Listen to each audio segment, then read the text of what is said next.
The congressional impeachment inquiry now has critical new evidence tying President Trump to possible abuse of power. It came today from the man running the U.S. Embassy in Ukraine. White House correspondent Yamiche Alcindor begins our coverage. A new day, a new startling witness in the growing impeachment inquiry. This time it was acting ambassador to Ukraine, Bill Taylor.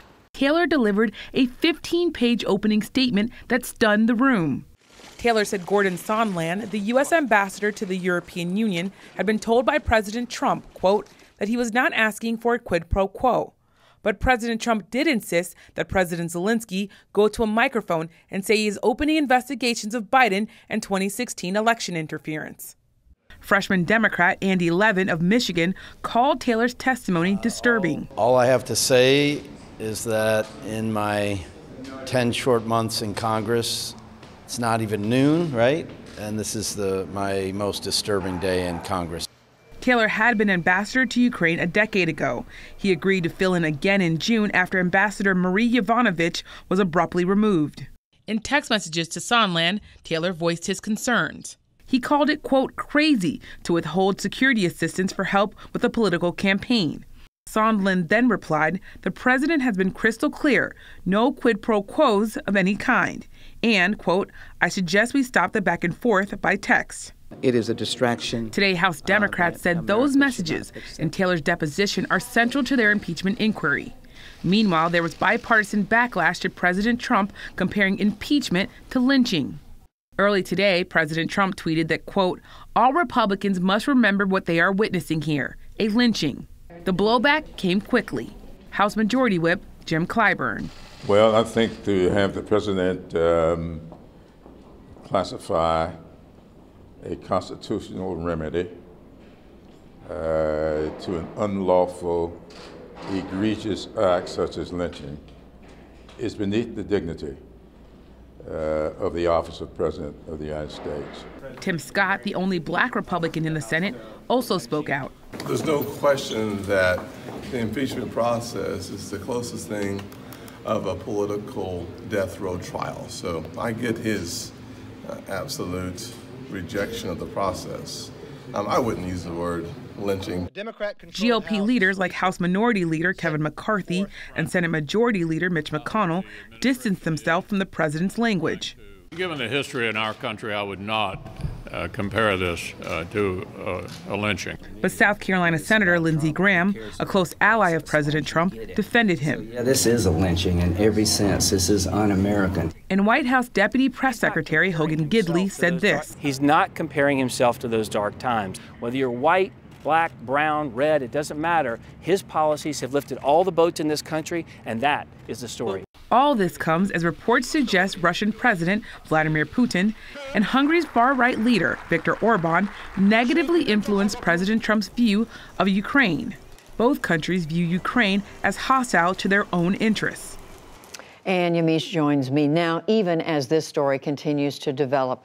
So, Yamiche, it's pretty clear that Ambassador Taylor, what he had to say, startled lawmakers in what he had to say about the administration in exchange for information about what happened in 2016 and going forward about Joe Biden, that the ambassador was saying the administration clearly withheld military aid. But what more did we learn about what he had to say today?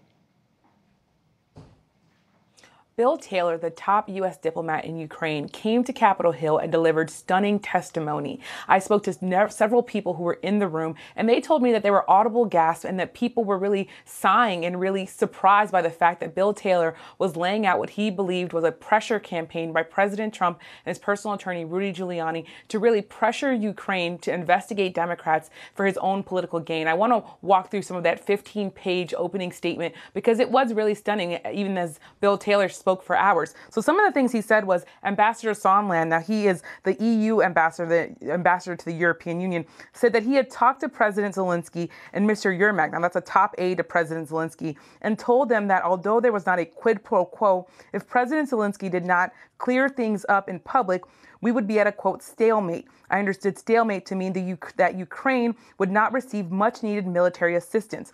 He went on to say that everything was dependent on such an announcement, including security assistance. So what you saw there was Bill Taylor really walking lawmakers through what he felt was a pressure campaign to get Ukraine to do things to benefit President Trump politically. And it's also stunning to put in that statement that Bill Taylor says he pushed back on Ambassador Gordon Sondland and said, you know, why is President Trump doing this? It seems crazy. And Gordon Sondland told him, well, President Trump is a businessman and that he feels as though he needs to get what's owed to him before he signs. And Bill Taylor essentially said, well, President Trump isn't really owed anything from Ukraine. And Gordon Sondland basically doubled down and said the president needed to get what he wanted to get before this military aid would go to Ukraine. So, Yamiche, given that, how does this fit? How did what Ambassador Taylor had to say, how does this fit into the overall impeachment inquiry at this point?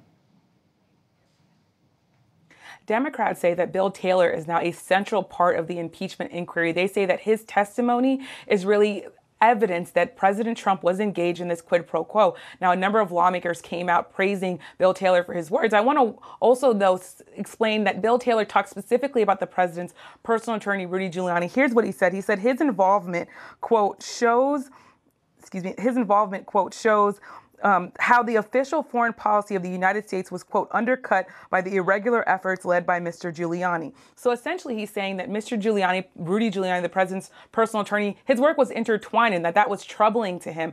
That dovetails and really goes in with what all the other people have been saying to lawmakers that they've come to Capitol Hill. The ambassador to Ukraine, the former ambassador to Ukraine that was removed, said the same thing. And it's really what we're seeing is a clearer and clearer picture of the fact that Rudy Giuliani was doing the president's bidding. But there are lawmakers who say that this is really just the beginning of this and that Bill Taylor is going to be possibly leading to Gordon Sondland, the ambassador to the European Union, being called back to Congress. They're also saying that his testimony might accelerate the impeachment inquiry. So we're going to have to really see how these developments continue, as Bill Taylor might just be the beginning of other people being called back to Congress. And separately, Yamiche, you did refer and you were reporting on the reaction to the president comparing this impeachment inquiry to a lynching. We heard what some members of Congress have had to say today about that. But I know you've been talking to the White House. What does this say about how they view this impeachment inquiry and how they're dealing with it?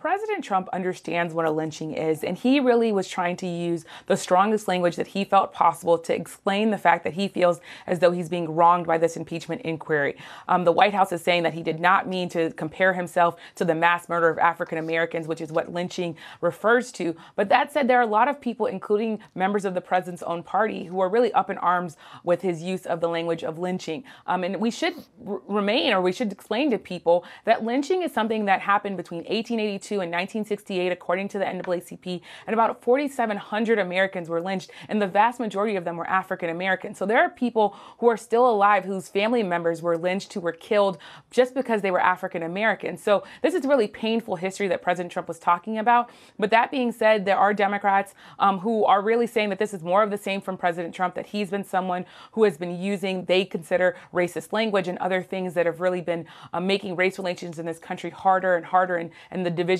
deeper. But there are Republicans who say that the president should feel wronged because they feel as though the impeachment inquiry is unfair. So interesting to hear the different reactions from the two Republican U.S. senators from South Carolina, Tim Scott and Lindsey Graham, to the president's comments.